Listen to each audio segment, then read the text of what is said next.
जय हिंद साथियों, चलिए हम आज करेंट अफेयर का प्रैक्टिस फाइव बनाते हैं।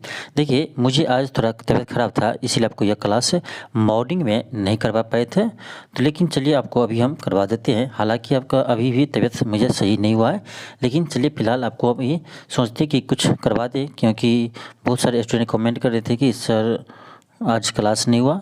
तो चलिए हम देख लेते हैं। आज करेंट अफेयर का प्रैक्टिस ये 5 है। इससे पहले आपको हम इसका 1 से लेकर 4 तक प्रैक्टिस करवाए हैं, जिसमें आपका प्रत्येक में 20 क्वेश्चन था, यानी आपका 80 क्वेश्चन करवा चुके हैं।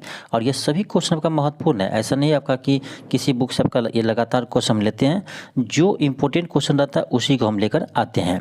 तो चलिए फिलहाल हम स्टार्ट करते हैं। क्वेश्चन फर्स्ट है कि बिहार कैबिनेट ने राज्य में SC, ST, BC और EBC के लिए मौजूदा 50% आरक्षण को बढ़ाकर कितना प्रतिशत करने का प्रस्ताव को मंजूरी दी है। तो अभी फिलहाल बिहार सरकार ने एक प्रस्ताव लाया था, उसमें 50% से बढ़ाकर उसको कर दिया है 65%। क्या होगा? ऑप्शन सी होगा। देखिए, ये आपका जो बिहार में भी जातीय जनगणना हुआ है, इसका रिपोर्ट है। तो ये आपका बहुत ही महत्वपूर्ण है। हो सकता है आपके एग्जाम में इस बार BPSC में यहाँ से क्वेश्चन रहे, तो इसको भी आपको याद करना जरूरी है। चलिए हम आगे बढ़ते हैं। क्वेश्चन आपका सेकेंड है। क्वेश्चन है कि बिहार सरकार द्वारा विधानसभा में पेश की गई जाति आधारित जनगणना के रिपोर्ट के अनुसार राज्य के कितने प्रतिशत लोग प्राइवेट सेक्टर में काम करते हैं। तो कितने परसेंट लोग बिहार में प्राइवेट सेक्टर में काम करते हैं? तो याद रखिएगा, ये 3.36%। 3.36% लोग बिहार में प्राइवेट सेक्टर में काम करते हैं। ये आपका नया रिपोर्ट है, इसे आप याद रखेंगे। क्वेश्चन आपका थर्ड है। क्वेश्चन है कि बिहार सरकार द्वारा विधानसभा में पेश की गई जाति जनगणना आधारित की रिपोर्ट के अनुसार राज्य के कितने प्रतिशत परिवार 6,000 रुपया या उससे कम मासिक ऐसे गुजरते हैं, यानी गरीबी रेखा के नीचे है। कहने का अर्थ हुआ कितने परसेंट लोग गरीबी रेखा के नीचे हैं। तो याद रखिएगा, ये है 34.13%, यानी 34.13% ऐसे परिवार है जिसका मासिक वेतन 6,000 रुपया से कम है। तो यानी गरीबी रेखा से नीचे कितने व्यक्ति है? तो 34% लोग हैं। ठीक है, आपका ऑप्शन ए होगा। इसको भी याद रखिएगा। ये देखिए आपका नया डाटा है, ये सब क्वेश्चन आपका एग्जाम में आ सकता है। ठीक है, ये सभी क्वेश्चन आपके एग्जाम में आ सकता है, इसको आप ध्यान रखिए। चलिए हम आगे बढ़ते हैं क्वेश्चन नंबर 4 पर। क्वेश्चन आपका 4 है। क्वेश्चन है कि जाति आधारित जनगणना के अनुसार बिहार में सबसे ज़्यादा गरीब परिवारों का प्रतिशत किस वर्ग में है, यानी सबसे अधिक गरीबी किस वर्ग के लोग हैं। तो ये आपका है अनुसूचित जाति, यानी सबसे गरीबी किस में है? अनुसूचित जाति में, यानी ST में।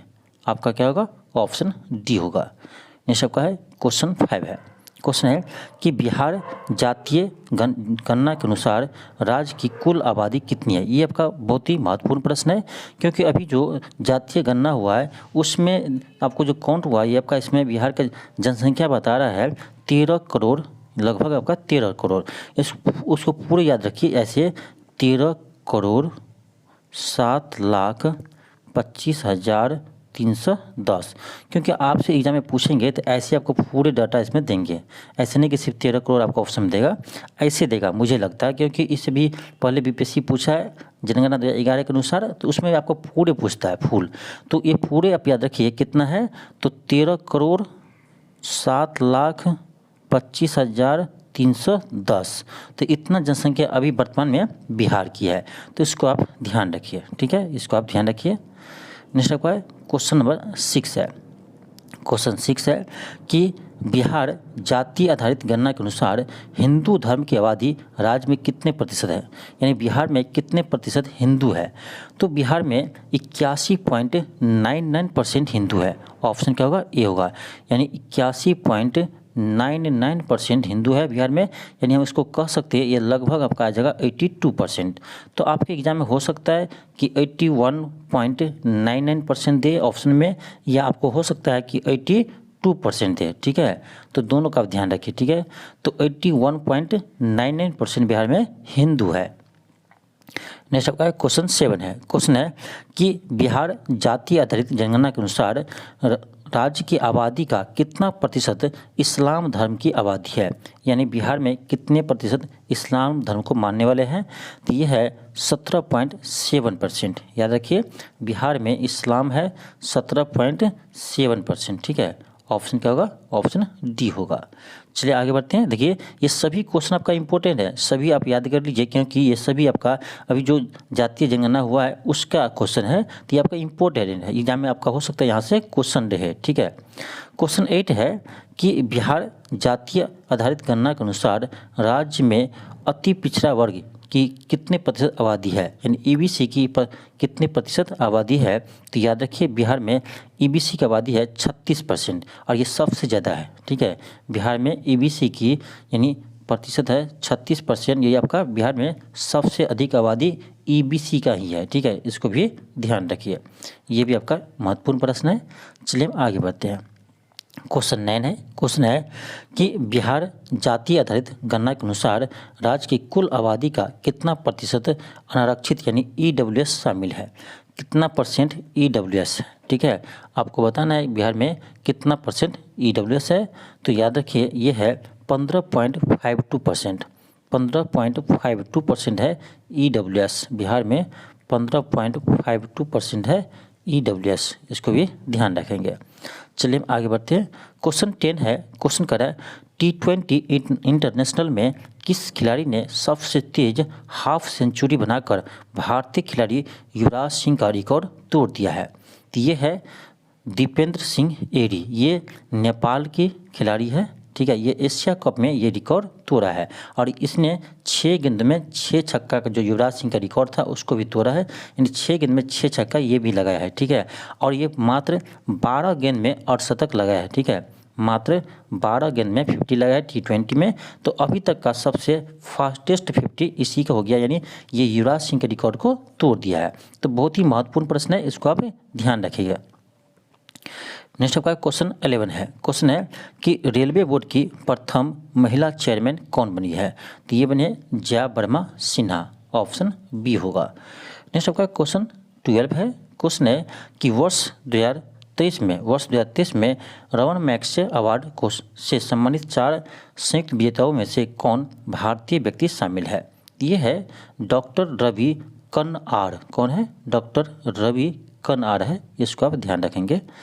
क्वेश्चन का 13 है, क्वेश्चन 13 है, क्वेश्चन है कि हाल ही में किस राज्य सरकार द्वारा भारत का पहला कृषि डेटा एक्सचेंज लॉन्च किया है, तो ये क्या है, तेलंगाना सरकार। याद रखिएगा कौन किया है, तेलंगाना सरकार ने किया है। क्वेश्चन 14 है, देखिए आज थोड़ा तबीयत खराब है इसलिए आपको इतना साउंड अच्छे से नहीं आ पाता होगा। चलिए क्वेश्चन 14 देखते हैं। क्वेश्चन है कि किस देश ने फीफा महिला विश्व कप 2023 का खिताब जीता है, तो फीफा महिला विश्व कप 2023 जीता है स्पेन। किसने जीता है, स्पेन ने जीता है, याद रखिएगा। नेक्स्ट आपका है क्वेश्चन 15 है, क्वेश्चन 15 है कि वर्ल्ड सिटीज कल्चर फोरम का हिस्सा बनने वाला भारत का पहला शहर कौन सा है, तो यह है बेंगलुरु, ऑप्शन सी होगा। क्वेश्चन 16 है, क्वेश्चन है कि हाल ही में किस देश ने लिंग परिवर्तन और ट्रांसजेंडर विवाह पर प्रतिबंध लगा दिया है, तो ये लगा है रूस ने। ठीक है, याद रखिएगा लिंग परिवर्तन पर रोक लगा दिया किसने, तो रूस ने। नेक्स्ट है क्वेश्चन 17 है, क्वेश्चन है कि मेरी माटी मेरा देश, मेरी माटी मेरा देश अभियान किस मंत्रालय की एक पहल है, तो मेरी माटी मेरा देश ये है ग्रामीण विकास मंत्रालय का एक पहल है, याद रखिएगा मेरी माटी मेरा देश। नेक्स्ट है क्वेश्चन होगा 18 है, क्वेश्चन है कि न्यूनतम आय गारंटी कानून बनाने वाला भारत का पहला राज्य कौन बना है, तो ये बना है राजस्थान। याद रखिएगा न्यूनतम आय गारंटी कानून बनाने वाला पहला राज्य है राजस्थान। ठीक है, तो आपका हो जाएगा 18 का आपका डी आ जाएगा। ठीक है, नेक्स्ट आपका क्वेश्चन है क्वेश्चन 19 है, क्वेश्चन है कि आईसीसी एक दिवसीय क्रिकेट विश्व कप 2023 के लिए किसे ब्रांड एम्बेसडर बनाया गया है, यानी जो अभी वर्ल्ड कप इंडिया में चल रहा है उस वर्ल्ड कप के लिए ब्रांड एम्बेसडर किससे बनाया है, तो ये बनाया है शाहरुख खान को, ऑप्शन बी होगा।